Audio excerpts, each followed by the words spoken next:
there is why the Steelers going to lose tonight, because you don't make that kind of mistake. Having said all of that, Rob Gronkowski obviously looked big time. Tom Brady was sensational in the first half. I think he completed like 15 of his 17 passes. He was absolutely sensational, no question about it. And you just knew from the time Tom Brady led them out the tunnel that it was going to be a special night. The final score was considerably less, less than I thought it would be.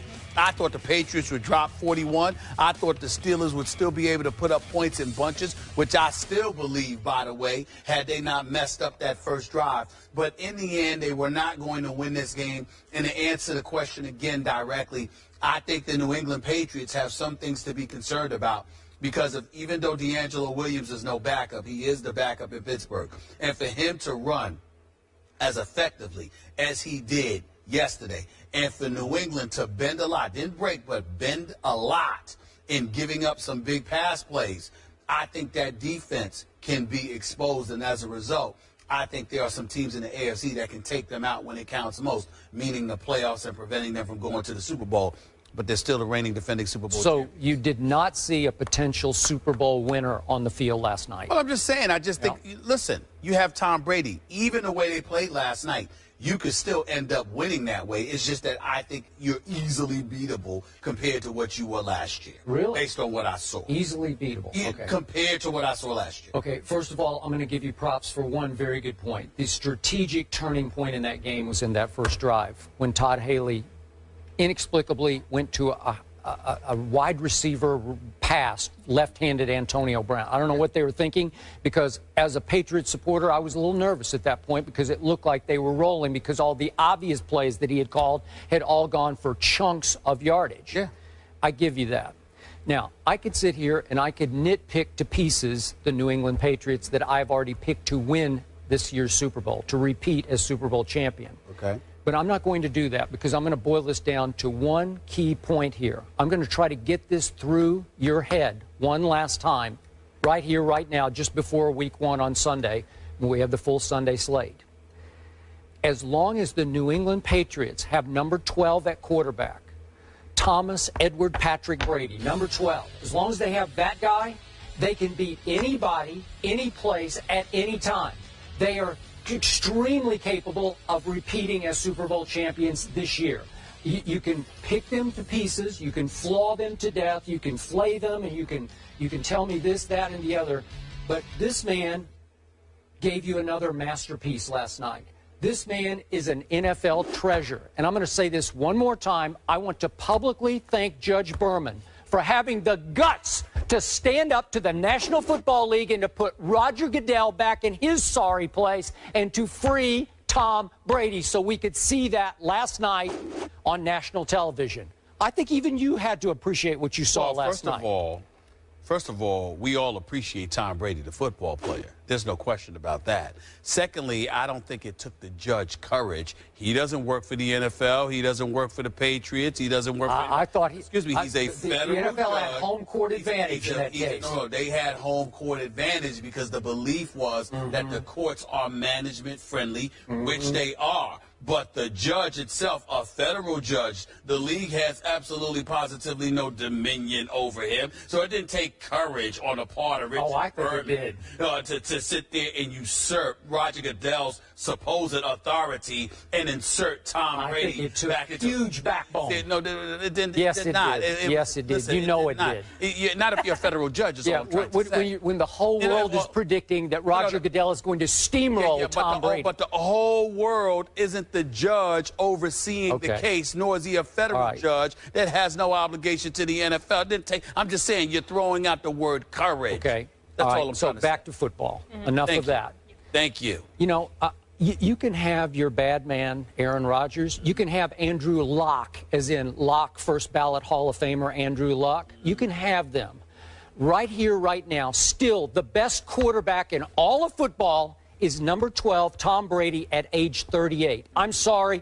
He put on another show last night. Nobody can operate an offense more smoothly. 7 out of 11 he went on third down.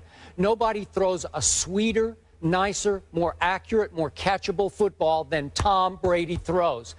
12 times he threw it at Julian Edelman, 11 of them were caught. That's Julian Edelman, a former quarterback in college, drafted in the 7th round. Are you kidding me? That's your go-to receiver? He's making a star out of Julian Edelman. No disrespect to Julian. Love him. Love his trash talk because he backs up every word that he spews at those DBs. So I love what I see. But do you realize the New England Patriots got away last night with starting 3 rookies in the offensive line, including an undrafted free agent from Georgia at center? That's right. They got away with it. It has a lot to do with who your quarterback is. It has a lot to do with who the Steelers' defense is right now, too. You can make that case. You think? But how about little Dion Lewis has been out of football for 2 years, and he starts and plays the whole game for the New England Patriots last night. Little 5'9", 195-pound Dion, and I thought he was pretty good last night. Where do they find these people? How do they do this?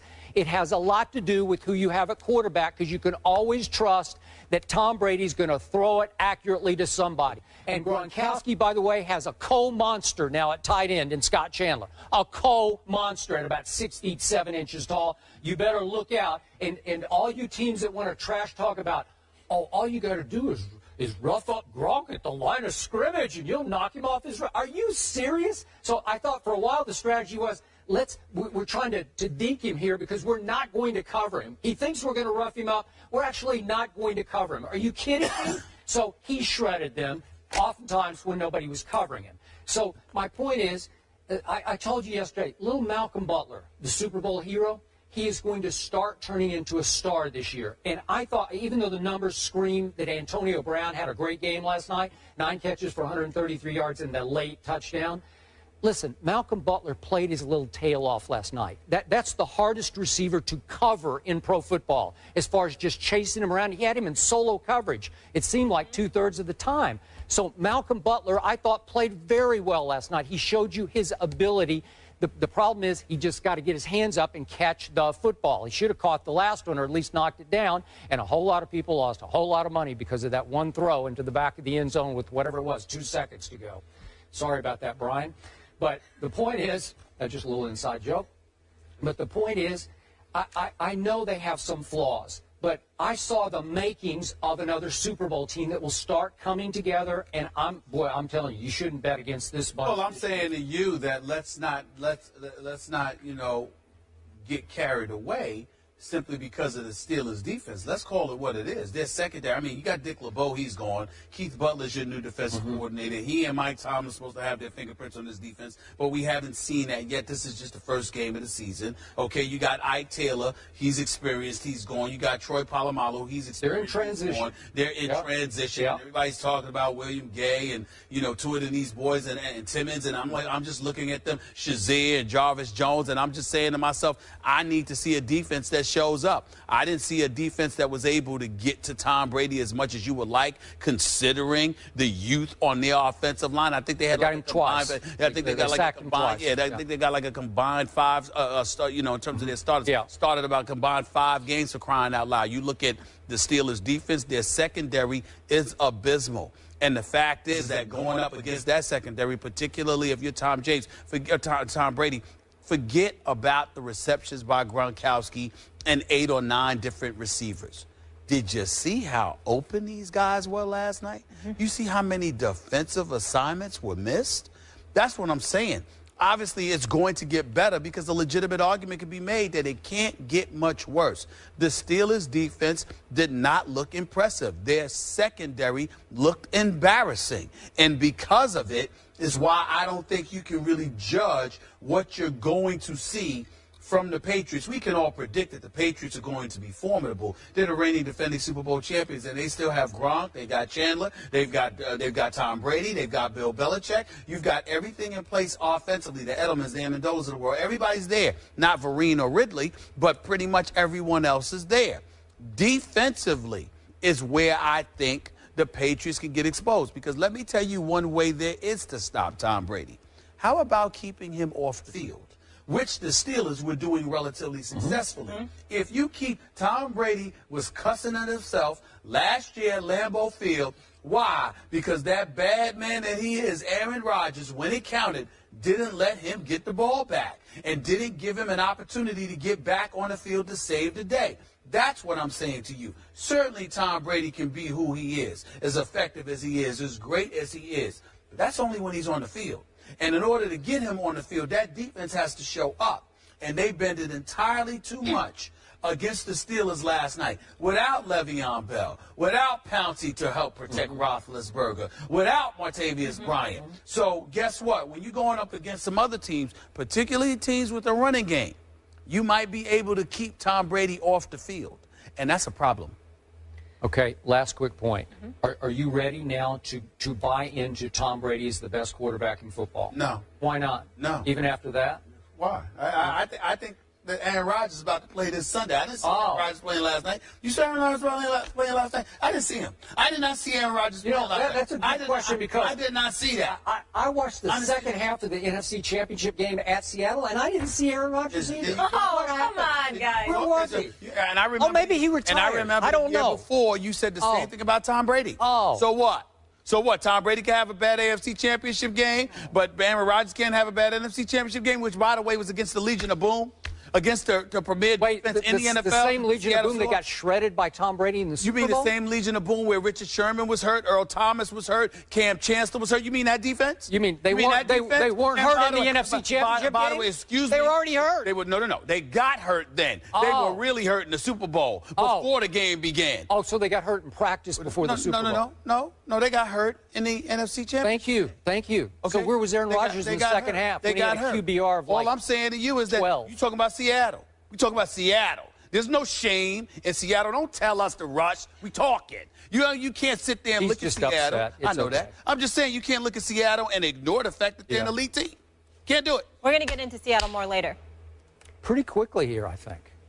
You know, I can't. I'm nauseated already. You kissing the Tom Brady's. But forget Tom Brady. He has a tough test, Stephen. A tough test next week against the Bills defense. Rex Ryan always plays him tough. We'll see him against that team. After last night, New England is now the favorite, Skip, in the AFC, according to Vegas. And I really enjoyed your trash talking on Twitter last night. Thank you. I appreciate that. As amusing as it could. This next one, I will be emotional, Stephen A. Smith. This main event of the weekend comes from Arlington, Texas, where the Cowboys face the Giants at Jerry's World. The Cowboys took both meetings with their rivals last